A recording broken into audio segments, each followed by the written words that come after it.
Hello बच्चों, कैसे हो आप लोग। देखिए, हम लोग द लास्ट लेसन पढ़ रहे थे और उसके 2 हिस्से हम पढ़ चुके थे। आज हम तीसरा शुरू कर रहे हैं।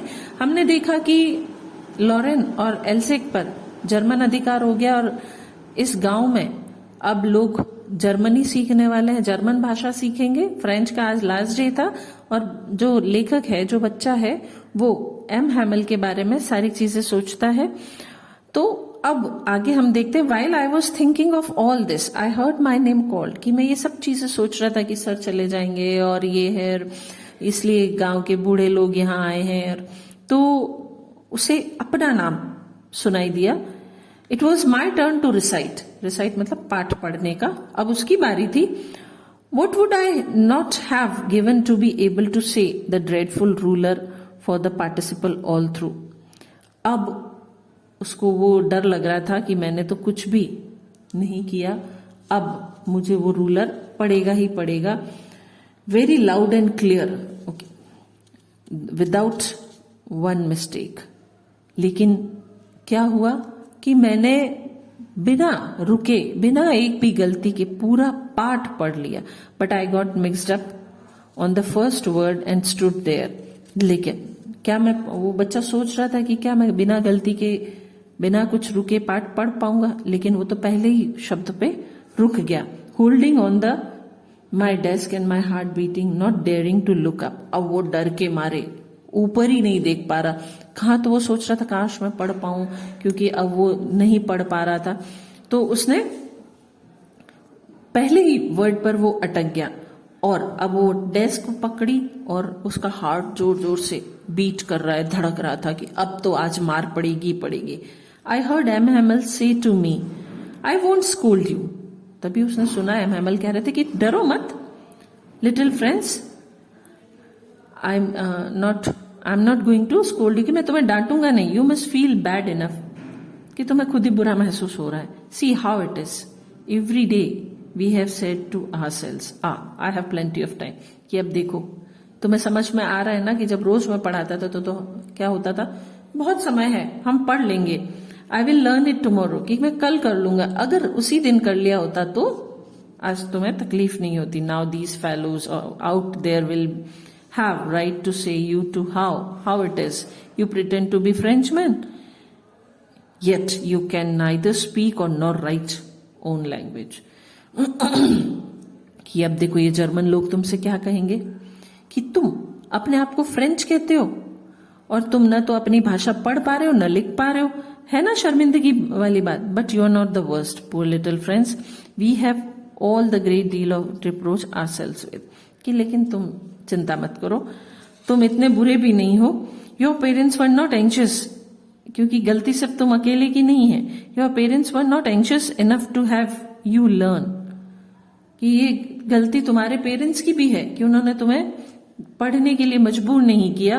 दे preferred to put you to work on a farm और एट मिल्स, कि तुम्हारे पेरेंट्स ने तुम्हें खेतों में काम करने भेजा, मिल्स पे काम करने भेजा, so as to have little more money, ताकि थोड़ी ज्यादा कमाई हो सके, पढ़ाई की तरफ तुम्हें नहीं लगाया। एंड आई, और मैं, I have been to blame so also, कि गलती मेरी भी है, मुझ पे भी दोष आना चाहिए।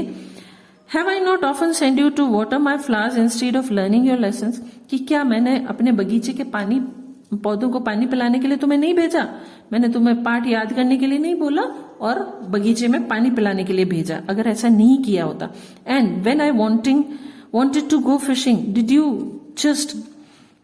Did I not just give you holiday, और जब भी मेरा फिशिंग पर जाने का मन होता, क्या मैंने तुम लोगों को छुट्टी नहीं दी, मतलब मैंने विद्यालय ही नहीं लगाया। तो यहाँ गलती सिर्फ बच्चे तुम्हारी अकेले की नहीं है, तुम्हारे पेरेंट्स की भी है और मेरी भी है। Then from one thing to another, Mr. M. Hamel went on to talk to French language. अब Mr. M. Hamel एक से दूसरी चीज French language के बारे में बात करते गए, saying that it was the most beautiful, और कह रहे थे कि वो दुनिया की सबसे खूबसूरत लैंग्वेज इन द वर्ल्ड, की दुनिया की सबसे खूबसूरत भाषा है।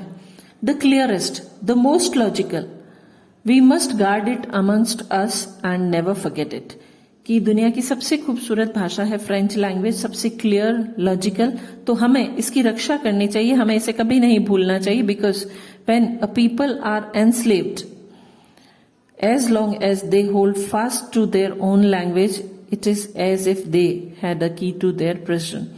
कि देखो, जब कोई अपनी भाषा जानता है तो अगर किसी कोई पे अधिकार कर लिया गया है, किसी को स्लेव बना लिया गया है, तो उनके पास अपनी भाषा ही उस स्लेवरी से बचने का या अपने आप को सुरक्षित रखने का एक चाबी होती है। उस then he opened a grammar and read us our lesson.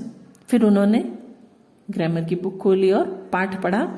I was amazed to see how well I understood it, कि आज मुझे आश्चर्य हुआ कि मैं कितनी अच्छी तरीके से वो पूरी ग्रामर समझ गया। All he seemed so easy, कि वो जो चीजें वो पढ़ा रहे थे मुझे बहुत आसान लगा।